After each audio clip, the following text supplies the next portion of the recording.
เรื่องราวเริ่มต้นจากที่นางเอกยูจินไปร่วมงานศพพ่อเลี้ยง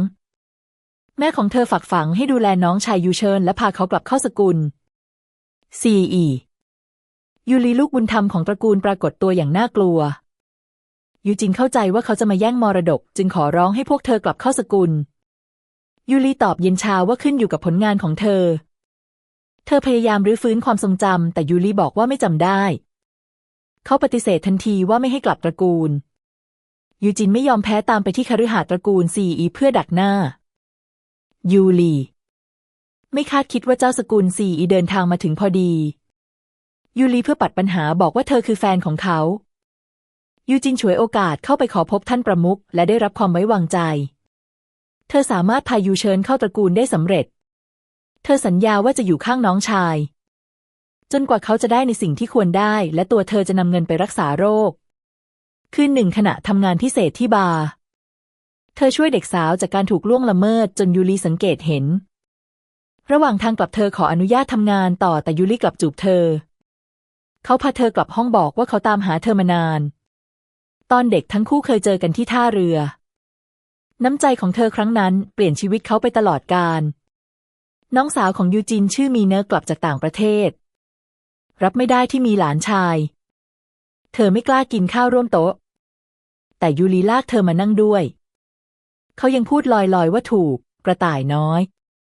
กัดบอกเป็นในถึงคืนก่อน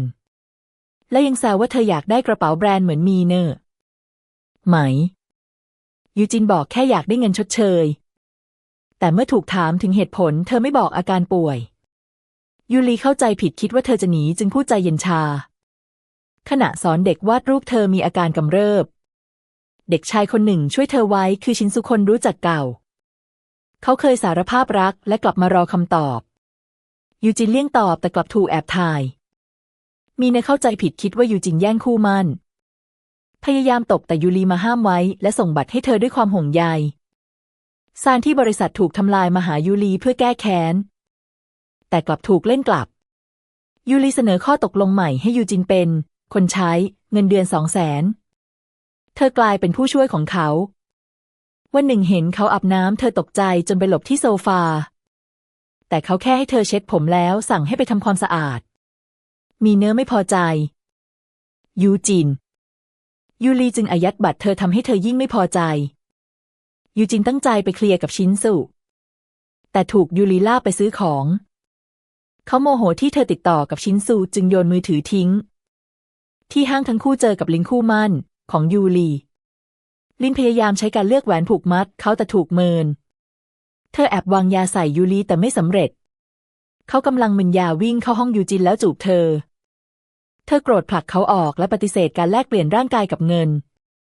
ยูรีจากไปขณะนั้นยูเชิญหายตัวยูจินเข้าใจผิดคิดว่ายูรีลักพาตัวน้องจึงร้องให้อย่างหนักเมื่อรู้ว่าไม่ใช่ยูรีเธอจึงขอความช่วยเหลือยูรีเสนอข้อตกลงแลกเปลี่ยนยูจินยอมเป็นคนขับรถแต่เธอขับไม่เป็นยูรีล้อว่าเธอตัวเล็กเกินไปไม่เคยสนใจกระต่ายน้อยแบบเธอแต่เธอยืนยันไม่ขอมีความสัมพันธ์ใกล้ชิดผู้ช่วยแจ้งว่าเป็นบ้านหวังที่พายูเชิญไปยูรีวิเคราะห์ว่าพวกเขาแค่ต้องการเจรจาลินรู้ว่ายูรีตกหลุมรักยูจินจึงร่วมมือกับตระกูลหวังลักพาตัวเธอยูจินวิ่งตามหาน้องชายชินซุแจ้งเบาะแสและพวกเขาพบอาคารร้างยูรีปรากฏตัวเพื่อช่วยเหลือเขาสั่งให้ชินซุล่อพวกกาดส่วนตัวเองแอบเข้าไปช่วยยูเชิญนางเอกถูกลูกน้องทำร้ายจนหมดสติผู้ช่วยรีบแจ้งประธานยูรีทันทีเมื่อรู้ว่ามีคนกล้าทำร้ายผู้หญิงของตัวเองยูริโกรธอย่างรุนแรงขณะเดียวกันเราได้รู้จักกับหัวหน้าแก๊งลักพาตัวชื่อ FAI ยูจินพยายามถ่วงเวลาแกล้งบอกว่าเธอไม่มีค่าพอให้ยูรีมาช่วยขณะที่ FAI กำลังจะลงมือยูรีผู้โกรธจัดก็มาถึงยูจินหลุดจากเชือกและวิ่งไปหาเขาแต่ FAI ขู่ว่ายูเชิญยังอยู่ในมือเธอหากยูรีไม่ยอมทำข้อตกลงเด็กจะตายยูจินไม่รู้ข้อตกลงคืออะไรจึงอ้อนวอนให้เขายอมตกลงFAI เสนอเงื่อนไขว่ายูรีต้องแต่งงานกับเธอเพื่อช่วยเด็กยูรียอมรับและยูจินก็พายูเชิญออกไป เธอสงสัยว่าเป็นชินซูที่หักหลังแต่เมื่อรู้ว่าไม่ใช่ก็รีบกลับไปช่วยเขาเธอเห็นชินซูถูกมัดไว้กำลังจะไปหาคนช่วยกลับเจอไอถอดเสื้อยั่วยวนยูรีต่อหน้าเธอตกใจและเข้าใจผิดว่ายูรีทรยศเธอชินซูใช้จังหวะนั้นให้ไอปิดไฟทันใดนั้นใครก็ร้องลั่นเธอถูกแฟนแก๊งของเธอกำจัดแท้จริงยูรีแจ้งตำรวจไว้ล่วงหน้าและวางแผนจับกุมแล้วยูจินขอให้ช่วยชินซูและสัญญาว่าจะจากไปยูรีไปเจรจากับแก๊งแต่หัวหน้าไม่ยอมปล่อยตัวกลับสั่งให้ลูกน้องฆ่าพวกเขายูรีต่อสู้กับกลุ่มศัตรูสุดท้ายใช้มีดจัดการศัตรูและช่วยชินซูออกมาได้กลับถึงบ้านยูรีสั่งให้ยูจินถอดเสื้อเธอคิดว่าเขาจะล่วงละเมิดจึงร้องไห้แต่จริงๆแล้วเขาแค่จะทำแผลที่หลังให้เธอ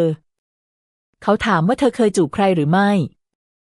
เธอแกล้งตอบว่าเธอมีประสบการณ์เขากลับล้อว่าเทคนิคแย่มากเพื่อกลบเกลื่อนว่าเธอเพิ่งเสียจูบแรกเธอกลับเป็นฝ่ายจูบเขาก่อนเช้าวันถัดมายูเชินดีใจบอกว่าคุณลุงให้หุ้นบริษัท CE แถมยังให้มีสิทธิ์แข่งขันตำแหน่งด้วยยูจินตกใจที่ยูรีวางแผนเพื่อพวกเธอจริงเธออยากขอบคุณจึงตัดสินใจวาดภาพเหมือนให้เขายูรีชอบของขวัญมากกำลังจะดื่มน้ำแต่กลับจูบเธอแทนเขาบอกว่านี่คือวิธีคลายร้อนที่ดีที่สุดทันใดนั้นชินซูมาเยี่ยมยูจินกลัวความสัมพันธ์จะถูกเปิดเผยจึงให้ยูรีแอบยูรีไม่พอใจที่ทั้งสองอยู่ลำพังเลยแอบเข้าไปในห้องน้ำกับเธออย่างแกล้งส่งเสียงล่อให้เธอเขินหลังจากนั้นยูรีไปเตือนชินซูว่าอย่าคิดจะจีบเธอแต่ชินซูก็ยังตกใจเมื่อเห็นรอยจูบบนคอของยูจินยูรีจัดห้องวาดรูปพิเศษให้เธอยูจินซาบซึ้งใจมากขณะวาดภาพอาการเธอกำเริบแต่เธอฝืนจนวาดภาพเสร็จยูรีเห็นว่าเธอสั่นคิดว่าเธอแค่ประมาจึงอาสานั่งวาดภาพเป็นเพื่อนเธอเริ่มหวั่นไหวคิดว่าหากวันหนึ่งจะพูดกันไม่ได้อีกแค่มีเขาอยู่ก็พอแล้วเธอตัดสินใจจะอยู่ต่อยูรีดีใจและจูบเธอทันทีแต่มีเนเข้ามาขัดจังหวะมีเนกังวลเรื่องการถอนมั่นกับชินซูเมื่อรู้ว่าเขาชอบยูจินจึงไปถามเธอยูจินบอกว่าเขาไม่ใช่สเปคและบรรยายชายในฝันว่าเข้มแข็งเย็นชาลึกซึ้งแบบเดียวกับยูรีเธอยังโกหกว่ามีแฟนแล้วมีเนื้อคาดคั้นว่าใครยูรีโผล่มาทันทีแกล้งบอกว่ามาส่งเสื้อผ้าหลังจากนั้นยูรีพาเธอไปบาร์พักผ่อนมีเนรูดบัตรไม่ผ่านจึงรู้ว่าบัตรถูกอายัดยูจินโทรขอให้มารับโดยไม่รู้ว่ายูรียืนอยู่ด้านหลังเขาหึงที่เธอไปกับผู้ชายคนอื่นกลับถึงบ้านเธออ้อนเขาทำให้ทั้งสองใกล้ชิดกันมากขึ้นสตูดิโอของเธอเปิดตัวอย่างเป็นทางการแต่ลิ้นปล่อยข่าวหรือว่าเธอเป็นมือที่สามแฟนคลับโกรธจนพังสตูดิโอเธอช็อกและหมดสติยูริสืบหาคนอยู่เบื้องหลังและพบว่าเป็นลินจึงจัดการลบชื่อเธอออกจากวงการทันทีลินร้องให้ขอความเมตตาและเปิดโปงว่ายูจินเข้ามาใกล้ยูริเพื่อช่วยน้องชายแต่ยูริพูดเพียงว่าผมรักเธอเขาอธิบายให้เธอฟังว่าลินขอโทษและถอนตัวจากวงการแล้วเขาถ่ายภาพคู่พร้อมประกาศมั่นบอกว่าเธอคือคู่มั่นของเขาขณะที่ทุกคนแสดงความยินดีคุณซีเอโนยื่นเงินให้เธอและบอกให้เธอไปให้พ้นยูริปรากฏตัวขึ้นและห้ามไว้เขาสารภาพว่าเคยถูกพ่อบุญธรรมกดขี่